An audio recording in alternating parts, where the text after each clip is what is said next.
The wind howled through the tall trees, the storm outside matching the storm brewing inside our family. The air felt thick, heavy with unspoken words, old grudges, and unresolved pain. I stood in the grand hall of my father's estate, a place filled with memories of holidays, birthdays, and the countless family gatherings that had once felt so warm. Now, that warmth had been replaced by an icy chill that permeated every room. My name is Catherine. I'm the eldest daughter of Samuel Crawford, a man whose name was respected throughout the community, and whose wealth had made him both admired and feared. I had grown up with privilege, surrounded by the love of my family, or at least, I had thought so. My two younger brothers, James and Thomas, and I had always been close, or so I believed. But as I stood here in the house that had once felt like home, I realized how quickly things could change. My father had passed away unexpectedly, and his death had thrown our family into chaos. It wasn't just the grief of losing him that hurt, it was the fact that everything he had worked for, everything he had built, was now up for grabs. And that was where the trouble started. The lawyer, a quiet man named Mr. Donovan, had gathered us all in the sitting room to read my father's will. My brothers sat on opposite sides of the room, their faces a mask of impatience. I couldn't read them. James, the youngest, always had that air of arrogance, while Thomas, the middle child, was the quieter one, always content to let others take the lead. I had always been the one to take charge, to manage the family business, and my father had trusted me to keep things running smoothly after his passing. But as Mr. Donovan began to read the will, it became clear that my father had done something I hadn't expected. I, Samuel Crawford, being of sound mind, do hereby declare this my last will and testament. The lawyer's voice faded as I felt the tension in the room build. I glanced over at my brothers, watching as their eyes sharpened. There was something in the air, something that told me this wouldn't be a simple reading. The will wasn't just about distributing property, it was about power. I hereby bequeath the family estate, including the business holdings, to my son, James Crawford. I froze. My heart stopped. I looked at James, who was now smirking, his eyes glinting with triumph. He had always been the favored son in my father's eyes. He had always been the one who was praised, the one who could do no wrong. But he had never shown any interest in the family business. I had run it for years, building it from the ground up, but now, my father had left everything to James. Wait, I said, my voice shaky, what about me? I've been managing the business for years. I've dedicated my life to it. Mr. Donovan continued reading. The business holdings will be managed by James, with the understanding that his sister, Catherine, will continue to oversee the daily operations under his guidance. I could feel the anger rising inside me, threatening to explode. This wasn't just about the business, it was about respect. It was about my father's trust. And now, it was all being handed over to James, the one who had never cared about any of it. I turned to James, my voice rising. You don't even care about the business. You never have. Why would he leave everything to you? James leaned back in his chair, a smug look on his face. It's what Dad wanted, Catherine. He trusted me. And if you had been more focused on your family instead of the business, maybe you'd have known that. My fists clenched at my sides. This isn't right. I've sacrificed everything for this family, for this business. And now you think you can just waltz in and take it from me? I didn't take anything, Catherine, James replied, his tone sharp. Dad made his decision. He left it to me because I was the one he knew would carry it on. As the reading of the will continued, I couldn't help but feel a deep sense of betrayal. My father had always treated me like I was the one who could handle things, the one who was responsible, and now, in his final moments, he had left everything to James. It didn't make sense. Why would he do this? I muttered to myself, feeling the weight of his decision press down on me. Why? Thomas, who had been silent until now, finally spoke up. Maybe it's time for you to move on, Catherine, he said softly. Dad had his reasons. It's not all about the business.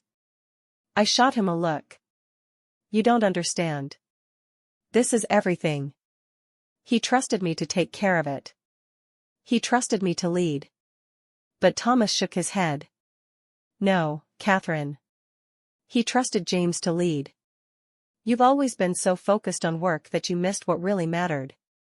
You missed him. I could feel the frustration building inside me. They didn't understand. None of them did. My father had always been distant, but I had worked so hard to gain his approval. I had spent years proving that I was capable, that I could carry the family legacy, and now, it felt like it had all been for nothing. The more I thought about it, the more I realized something. There was more to this than just the will. There was a reason my father had made this decision, and I wasn't sure I wanted to know what it was. But I couldn't ignore the feeling in my gut, the suspicion that had been gnawing at me since I first heard the will's terms. I decided to take a look at my father's private records. There had to be something there, something that explained this decision. I couldn't just let it go. As I sifted through the papers, I came across a letter, one addressed to James. I unfolded it, my hands shaking. James, the letter began, I know you've always felt like you were overlooked. But I wanted you to know that I have always believed in you. You've shown me what you're capable of, and I'm proud of you.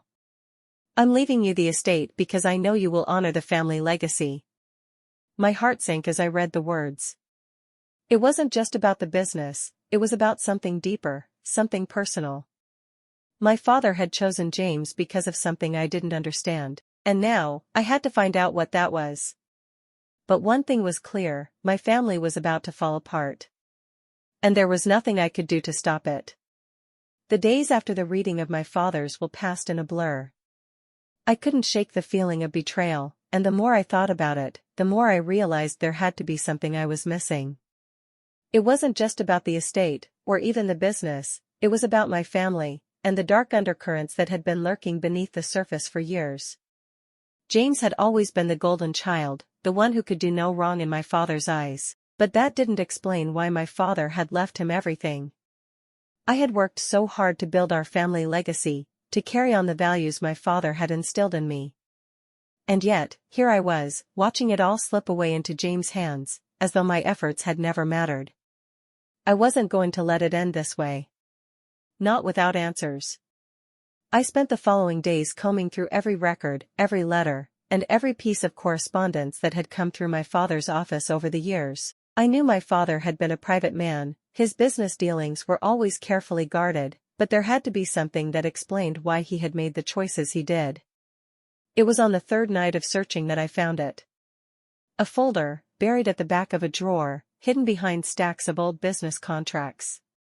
I could feel my heart pounding in my chest as I opened it. Inside were letters, documents, and a journal entry dated just a month before my father's death. The letter was from a law firm in another state, one I had never heard of before. It was addressed to my father, and its contents were chilling. Dear Mr. Crawford, I regret to inform you that your health has deteriorated more rapidly than we had anticipated. The terms of your will are clear, and as per your wishes, James will inherit all assets upon your passing. It is also noted that he will be responsible for the family business, with Catherine serving as a secondary advisor should the need arise. I felt a lump in my throat as I continued to read. The letter made it clear that my father had been suffering for a while, and that the decision to leave everything to James had been deliberate, planned out long before his death. The mention of me as a secondary advisor was a slap in the face. It was as though my role had always been secondary, never truly valued. But there was more. The journal entry from my father was even more damning. In it, he confessed to his feelings of guilt and regret about his relationship with me. Catherine has always been the responsible one, he wrote. The one who took care of the business, the one who worked hard to make sure everything ran smoothly. But I've never truly acknowledged her sacrifices. She was always the steady one, the one who could be relied upon, and yet, I always saw James as the one with potential. I am sorry, Catherine. I only hope that you will understand my decision in time. It was clear to me now. My father had chosen James, not because of his capabilities, but because he had never truly seen me for what I was, his successor. The legacy I had worked so hard for had never truly been mine in his eyes. That evening, I called James. I had to confront him. I couldn't let this go on any longer. He needed to know that I knew what he had been involved in, what had really been happening behind closed doors. When I called, I could hear the hesitation in his voice. Catherine? What's going on? I know why Dad left everything to you, I said, my voice steady but filled with anger. I found the letter, the journal entry. I know what he said. I know why you're in charge of everything now. There was a long silence, and I could practically hear him squirming on the other end of the line. Catherine, listen, I never wanted this. I never asked for Dad to make that decision. He did it on his own. I wasn't involved in any of it. You may not have asked for it, James, I snapped, but you sure as hell didn't turn it down. You've been taking advantage of Dad's guilt for years, and now, everything is falling into your lap. You don't deserve any of this. I didn't do anything wrong, he said, his voice defensive. Dad made his choice. And I'm just trying to do what he wanted. Trying to do what he wanted? I repeated, the anger rising in my chest. Do you really believe that? Do you think this is what he wanted? To leave everything to you and let me sit in the background? James' voice softened. Catherine, I never meant to hurt you. I don't know why Dad did what he did, but I'm not the enemy here. I don't want this to tear us apart. I laughed bitterly. It's too late for that, James. You've already taken everything. There's nothing left for me here. I hung up before he could respond, the weight of the conversation pressing heavily on me. There was no going back now. The truth was out, and I wasn't going to back down. The next few days were filled with tension. My phone calls and messages were left unanswered by James. Our family gatherings, once full of laughter and love, had become strained and awkward. Every conversation with him felt like a reminder that everything was slipping away. And it wasn't just James who was avoiding me, it was everyone. I could feel the division in the air, the distance growing between the people who had once been my support system. But I wasn't going to let this happen. I couldn't. I had already lost too much. I knew what I had to do. It wasn't just about taking back what was mine. It was about showing everyone, especially my family, that I wasn't going to let them take everything from me.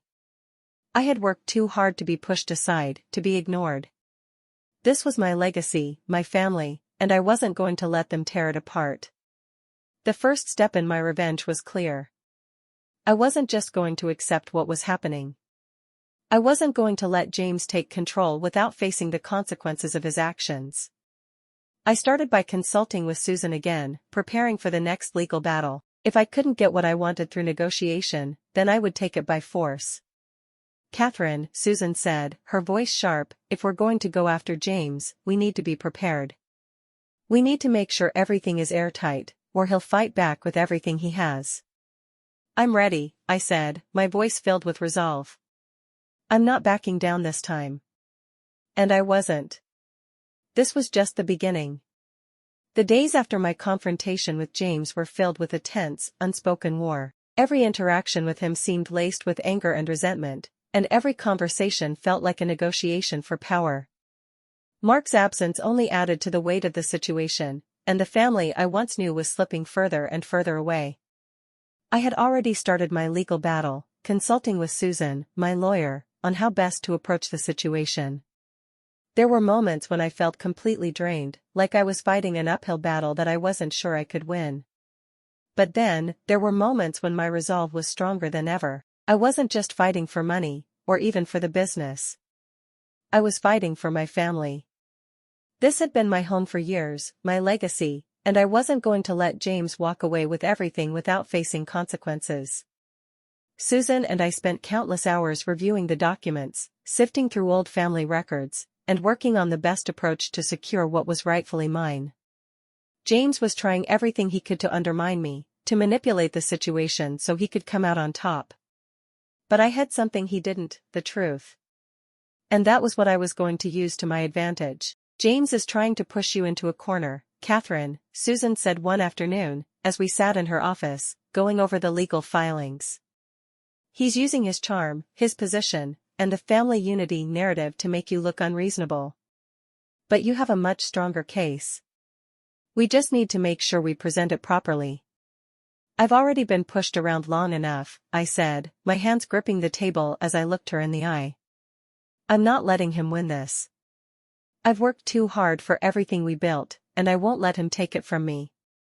Susan nodded. I'm with you all the way. We're going to make sure you get what you deserve. James wasn't the type to back down quietly. As the legal proceedings moved forward, he pulled out every tactic in the book. He tried to turn our family against me, using our relatives as pawns, painting me as the unreasonable one. He even went so far as to make public statements about family unity and how he was the one who would carry on my father's legacy, implying that I was only interested in the business for personal gain. But I wasn't going to let him control the narrative. The more he pushed, the more I pushed back. I began making my own moves, talking to the board of directors at the company and reaching out to the clients who had worked with us over the years. I wasn't going to let James take over without anyone knowing the truth about how much I had contributed to the company's success. The business wasn't his alone. It was ours, and I had a right to be part of its future. The turning point came when I contacted a few of my father's old friends, people who had known him for years and had been involved in some of the business decisions over the decades. They knew the truth, they knew that I had always been my father's right hand, even if he had never fully acknowledged it. One of them, Robert, a former investor in the company, agreed to meet with me. He had always respected my work and knew how hard I had fought to build the business alongside my father. We've been waiting for someone like you to take over, Catherine, Robert said when we sat down to discuss the matter. James is the heir by name, but you've been the one doing the work. I'm willing to support you. That was all I needed to hear. With Robert's backing, I had the power to challenge James. The tide was starting to turn in my favor. But James wasn't going to let me win that easily. He was determined to hang on to the life he had built with my father's wealth. And so, he made one final, desperate attempt to intimidate me. One afternoon, I received a message from him. We need to talk, the text read. This is going too far, Catherine. You're putting the family legacy at risk. Please, let's work something out before it gets worse. I knew it was just another manipulation tactic. James had always been good at pretending he cared about family, but I wasn't falling for it. I wasn't going to be coerced into backing down. This wasn't just about family anymore. It was about taking what was mine and not allowing him to take control without facing the consequences. I called Susan right away. He's trying to play the family card again. We need to shut this down. She agreed. This is it, Catherine. You're at the tipping point. Don't let him push you into a corner. The day of the final hearing arrived, and the tension was palpable. I stood in front of the judge, my heart racing but my resolve firm.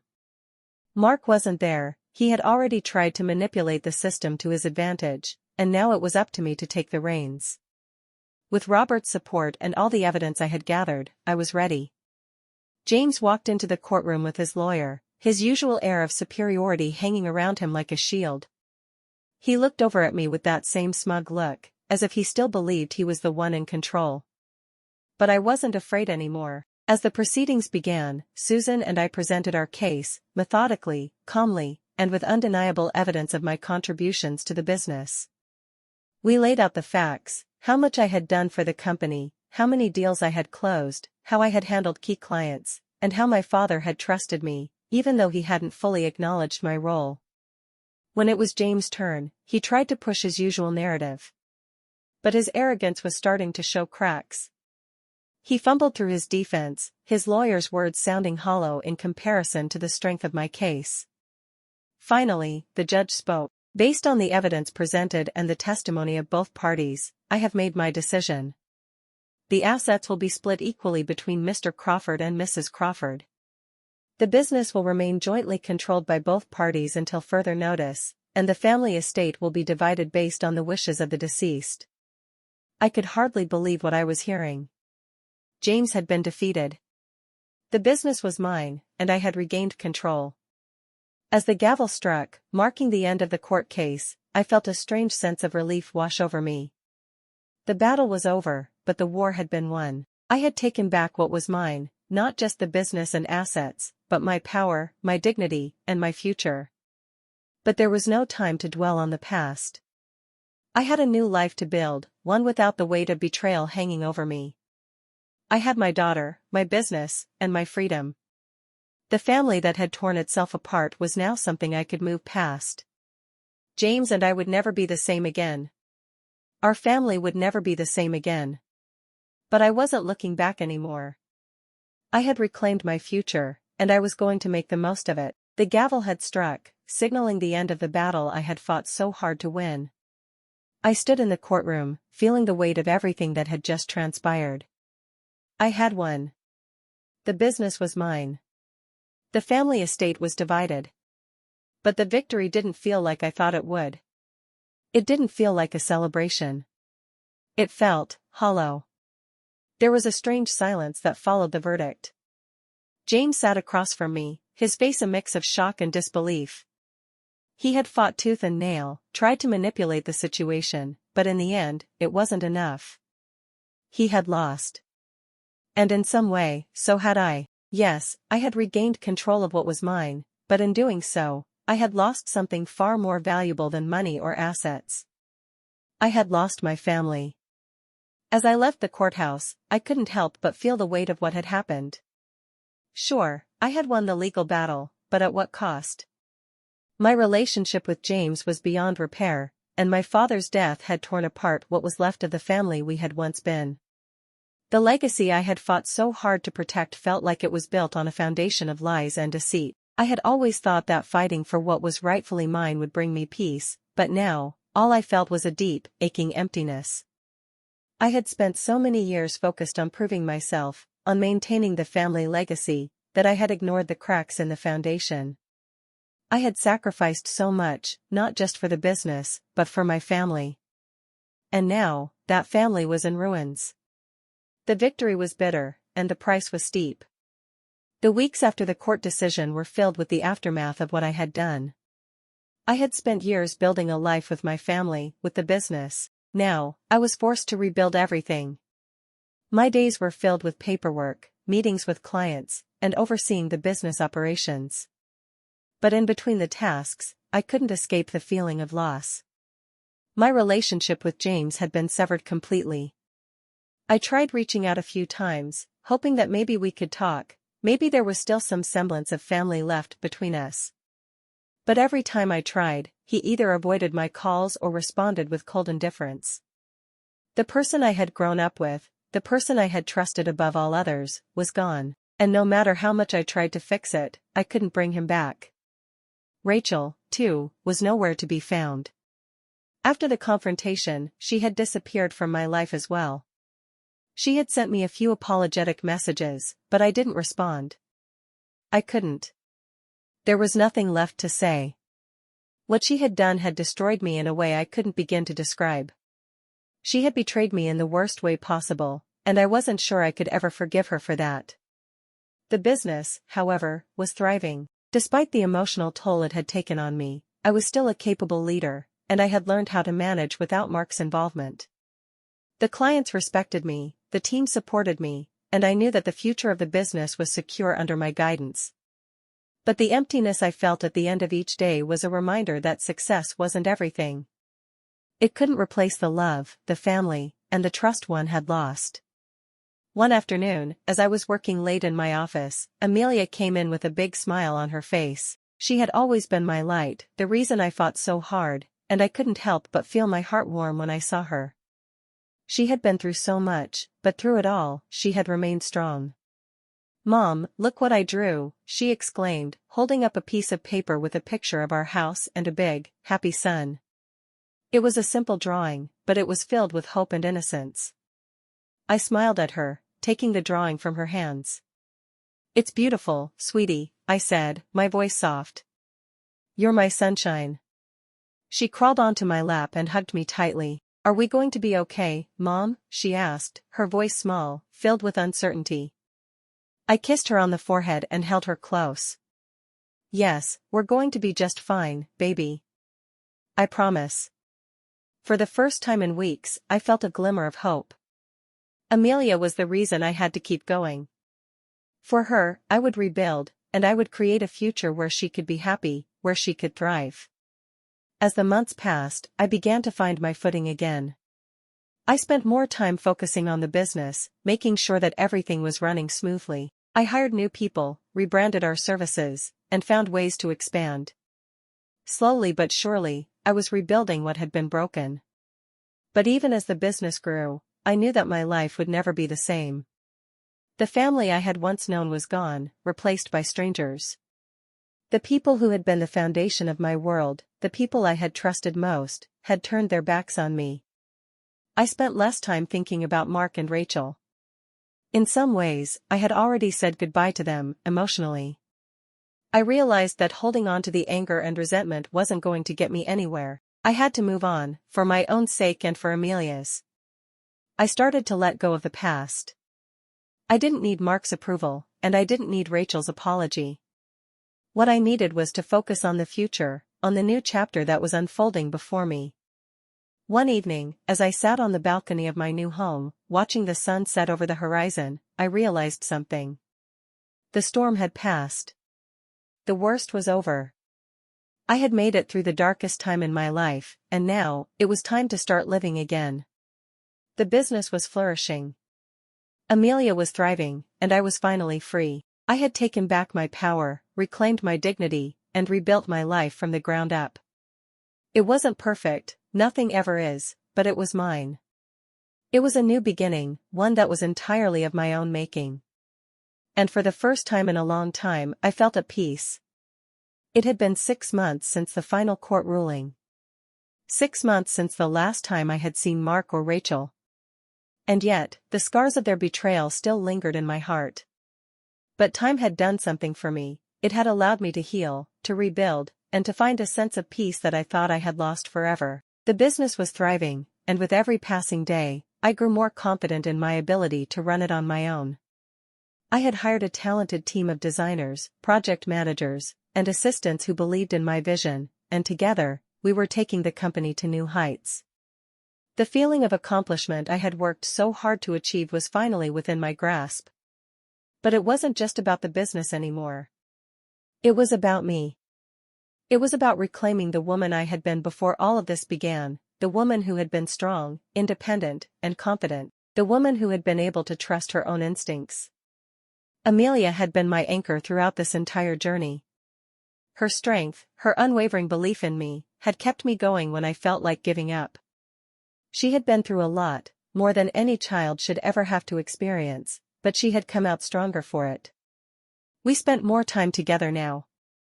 I made sure to be there for her, to listen to her, and to support her in every way I could. We took weekend trips to the beach, spent quiet evenings at home watching movies, and enjoyed the little things that brought us joy. One night, as we sat together on the couch, I looked over at Amelia and smiled. "You've been my strength, you know that?" She grinned, her eyes sparkling with her usual optimism. "I know, Mom. But you've been my strength too. We're a team." I felt my heart swell with love. Amelia was the best thing that had ever happened to me, and I was so grateful to have her by my side. Together, we were going to make it through anything that came our way. I still had moments when the anger would bubble up, when I would remember the lies, the betrayal, and the deceit. But I was learning how to let go. The resentment, the bitterness, it wasn't serving me anymore. It wasn't helping me heal, and it wasn't helping me move forward. I started practicing mindfulness, taking time each day to focus on my breathing, to center myself, and to remind myself of how far I had come. I began to meditate and journal about my thoughts and feelings, allowing myself to process everything without letting it consume me. The more I focused on the present, the more I realized that I didn't need Mark, or Rachel, or anyone from my past to define me. I was me, and that was enough. The wounds were healing, slowly but surely, and I could feel myself becoming the person I had always been meant to be. Strong, capable, and unapologetically myself. One evening, as I was heading home from work, I bumped into someone I hadn't seen in a long time, Alex, an old friend from college. We had always been close, but our lives had drifted apart as we both focused on our careers and families. "Catherine," Alex said, a warm smile on his face as he approached. "It's been a while. How have you been?" I returned his smile, feeling a sense of comfort in his presence. "I've been good, busy, but good." We chatted for a while, catching up on life, and I found myself genuinely enjoying the conversation. Alex had always been a kind and thoughtful person, and it felt nice to reconnect with someone who had known me before all the chaos began. Over the next few weeks, we continued to meet up for coffee, dinner, and walks through the park. It felt nice to have someone in my life who was just there, without any baggage or complications. I wasn't looking for anything serious, but I appreciated the companionship, and for the first time in a long time, I felt like I was ready to open my heart again, just a little. I didn't know where things would go with Alex, but I was open to seeing where it might lead. One afternoon, as I stood on the balcony of my new home, looking out over the city, I realized something profound. The storm had passed. The worst was behind me. I had been through the fire, and I had come out stronger, wiser, and more determined than ever. My life wasn't perfect, and it never would be. But it was mine. I had taken control, I had rebuilt, and I had moved forward. The pain of the past no longer consumed me. The love I had lost had made room for new beginnings, and I was ready to embrace them. "Mom," Amelia called from inside, snapping me from my thoughts. "Dinner's ready." I smiled and headed back inside, feeling a sense of peace settle over me. The future was uncertain, but for the first time in years, I wasn't afraid of it. Whatever came next, I knew I could handle it.